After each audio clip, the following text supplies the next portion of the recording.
YouTube, what the crap's going on? Heir of Skaven here. Did you want to see a battle that's really good and involves your favorite ratmen? Yes, yes, yes, yes. All right, have you been sniffing Warpstone all day, readying yourself for this moment?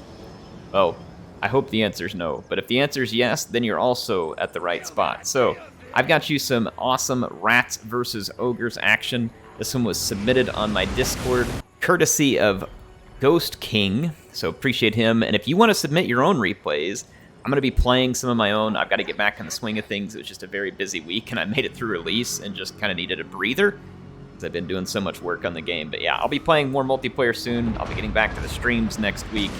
But if you want to submit your replays in the meantime, you can do it on my Discord.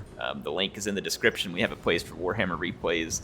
And then if you also would rather send it to an email, you can send it to airtotalwar@gmail.com. I'd love to have your replays. It helps me have content to show, gives you a chance to shine on the channel, and gives us a chance to all watch something fun together.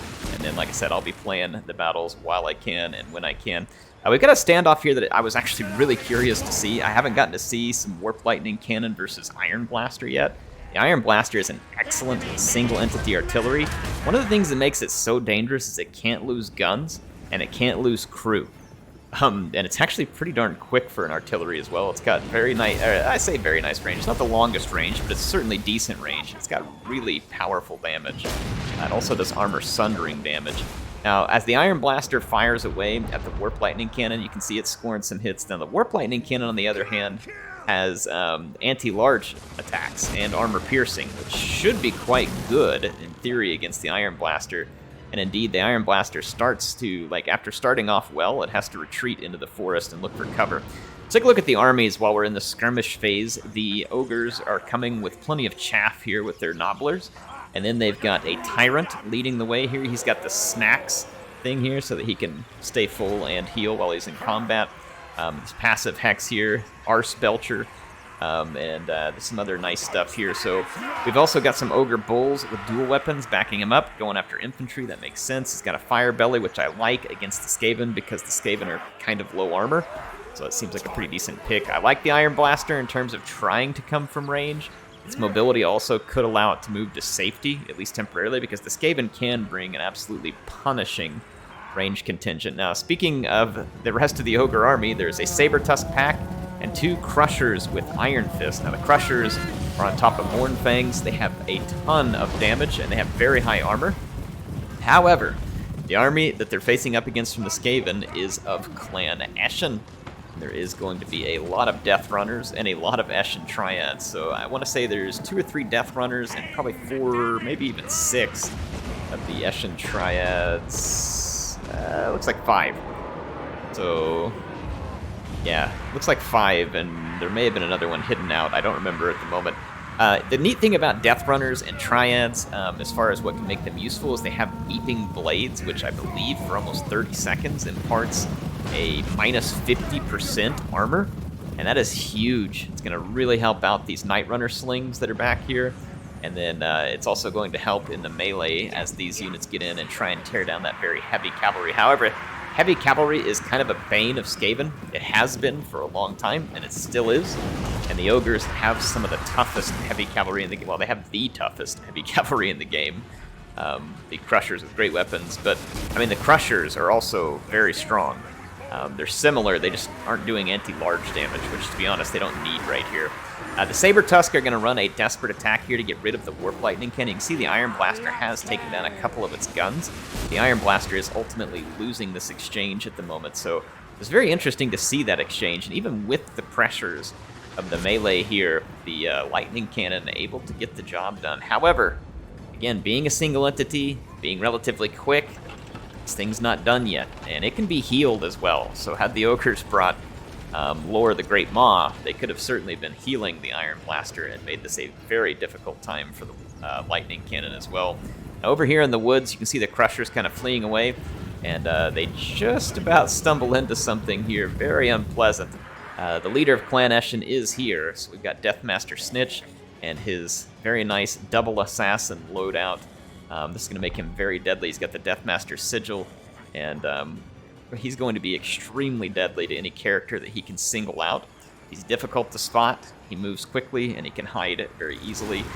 So it makes him relatively dangerous in that sense. However, he will be very vulnerable to a face pounding by the Crushers, but he also carries the Weeping Blades, so nearly everything in this army has the Weeping Blades, except for like these clan rats right here. There's also a Deathglow Bombardier here, just nice for anti-armor work. It's going to be a little bit vulnerable to what's going on, but could be good. You can see the lightning cannon is still alive. It's taking a couple pot shots at the Tyrant. Since the Tyrant has snacks, anytime he goes idle, he should start to heal. Look at this, here comes a fireball, and it does indeed destroy the last cannon, so the Warp Lightning Cannon crew has nothing left to shoot. So skid or flee they must before they are eaten by a Saber Tusk pack. Here they come. Saber Tusk pack is a very nice pick versus Skaven. If there's any units without spears, they're going to take a ton of damage to the Saber Tusk pack. And I like the pick of the heavy cavalry to pressure the Skaven as well. And then plenty of Noblars just to not make it easy for the Skaven to have big giant targets to hit with missiles.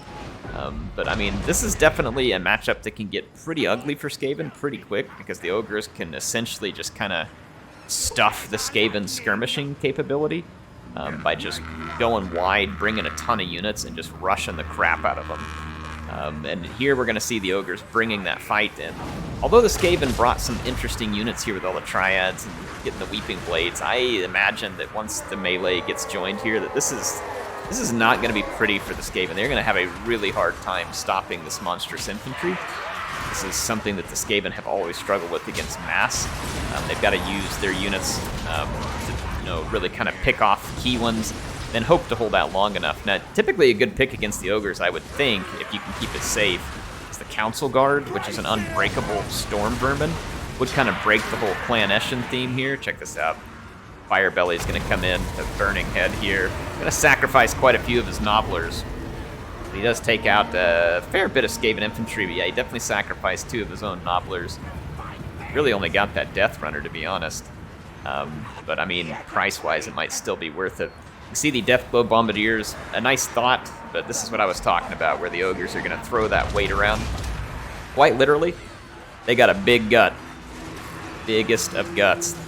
You wouldn't even believe how many grilled cheese these guys can put down, and then they stuff a few in the folds and save it for later, just like Bender on Futurama whenever he became a human. So these Crushers are going to be absolutely crushing.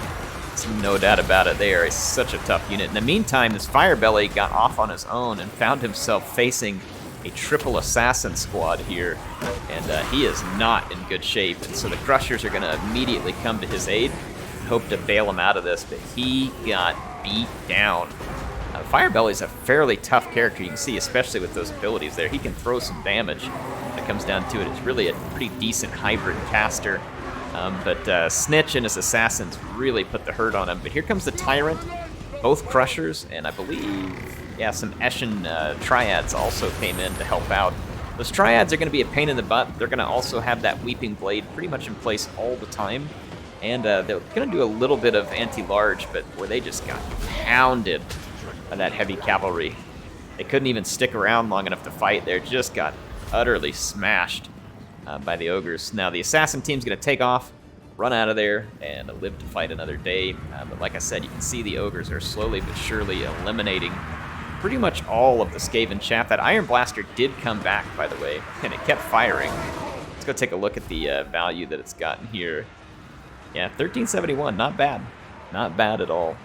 So it did get to come back and use most of its ammunition, though an Eshin Triad came around on an assassination mission.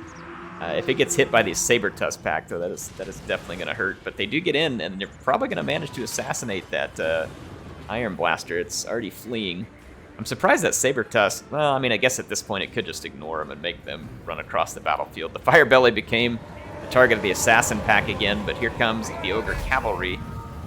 It is not much faster than the Assassin pack here, but I imagine the Skaven are going to want to stay in front of that. Now, this is a danger right here. The Saber Tusk pack are very good against low armor in terms of attack and charge, so this is a bit of a danger here to get tied up in this. They won't probably last a terribly long time, and then when they get hit by the Weeping Blade, they're going to take some armor penalties as well. I don't know, they must not have suffered a hit yet, because I don't see the Weeping Blade hitting their armor. There it goes. Yeah, it took him a second to get hit, but the impact of the Weeping Blade is larger whenever the enemy unit has bigger armor because it's at 50%, right? It's not a set amount of armor. So the Crushers rolling around with their, whatever it is, like 140 or 130 armor, when they get hit, it's minus 65, so it's a brutal loss. Firebelly's going to get rid of some of the Eshin Triads here. That's not a bad call. He needs to get rid of some of those Skaven meat shield units here. Basically force the Assassin and his Rat Pack to fight by themselves, I believe is really what the Ogres are attempting. See over here in the forest, they're hoping to get rid of that singled out Assassin, but it's really not going all that well. Snitch is going to come out of that, and he wants a piece of that Firebelly. The Tyrant is going to come try and stop it. You got to be careful. Like I said, Snitch can jack you up in a big hurry. He gets into the right fight. Yeah, look at that Firebelly going down fast. And then the Tyrant is going to be a tough target. If he gets some support, he might be okay, but he isn't going to want to stay in this fight very long either. As soon as that Weeping Blade impacts here, yep, there it goes. So the Weeping Blade taking its toll on the armor now. See the Tyrant down to 54 armor.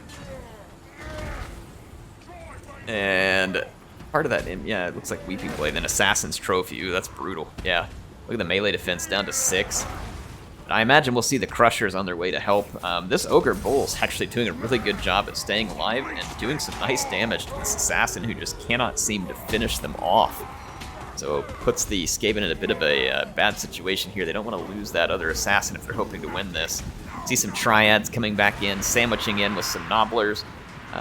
Just hoping to help get any damage done they can here. The Tyrant is holding out very nicely, all things considered. Like I said, they are tough units. You don't really want to underestimate them. There are scenarios where they can be very challenging to get rid of. There are some scattered units for the Skaven and the Ogres that are kind of being brought back in as the players are able. At this point, the full triple Assassin squad gets here, and the Ogre's Guts are really going to be feeling the heat of that Weeping Blade. And then as it becomes available, the Deathmaster's Sigil is another ability that's going to be coming into play. And you can see the Tyrant really starting to hurt here. He's near his heal cap. However, you still got these Crushers with Iron Fist that are just running roughshod all over all things Skaven, and they have a lot of kills. Both of them are well over 100 kills. I don't know if they were Chevron before the battle, but if not, they've picked up a double Chevron if they didn't have it to begin with. The Tyrant routed just due to the damage he was taking. And Ogres do have some questionable leadership at times, and it looks like Snitch broke free out of that fight to chase down the Tyrant. There's the Sigil, which is going to make it where he can't move. So Snitch has got him locked down. The other Assassin ends up taking a beating because of it, but there's a real chance that the Tyrant gets shattered here if he can't get away quickly. There he goes. And the cavalry does arrive in time to help him, so a chance that the Tyrant will come back, and then also he could even begin healing. If he gets back, there's a few units back there for the Skaven. That Bombardier came back, but then got hit by a Saber-Tusk pack, so nice job by the Ogres, not letting the Skaven get that key unit back. Using the Nobblers to chase out the Assassin here. Another good call. A lot of hit points on this cavalry, and Snitch and his Assassin are definitely in a bit of a bad position here. The Tyrant is rolling back in, and it looks like he is... I don't know if Snacks works in this scenario. Let's take a look at Snacks and remind ourselves. Enabled if in melee. So there you go. Now it's going. So now that he's in melee, the Tyrant has a chance to heal some, but could also take some big hits from Snitch and his crew, and he does. He is down to his last 1,000 hit points. He is getting beaten down quickly here, which is amazing because he's got big body blocking support, but it just wasn't enough. And he goes screaming out of the fight with only 330 hit points left. And then the Ogre Crushers are also starting to dwindle. Their armor has been reduced, and these Night Runner slings came back at a very opportune moment. Started putting some damage in there while the armor was down. Not huge damage potential off the Night Runner slings, but still some units that can get a little bit done. The Tyrant is now being chased by the Assassin pack. And the Crushers, although, I mean, having been absolutely brutal in this battle, are really starting to show some wear here late into the match. So let's see if the Tyrant gets escorted out.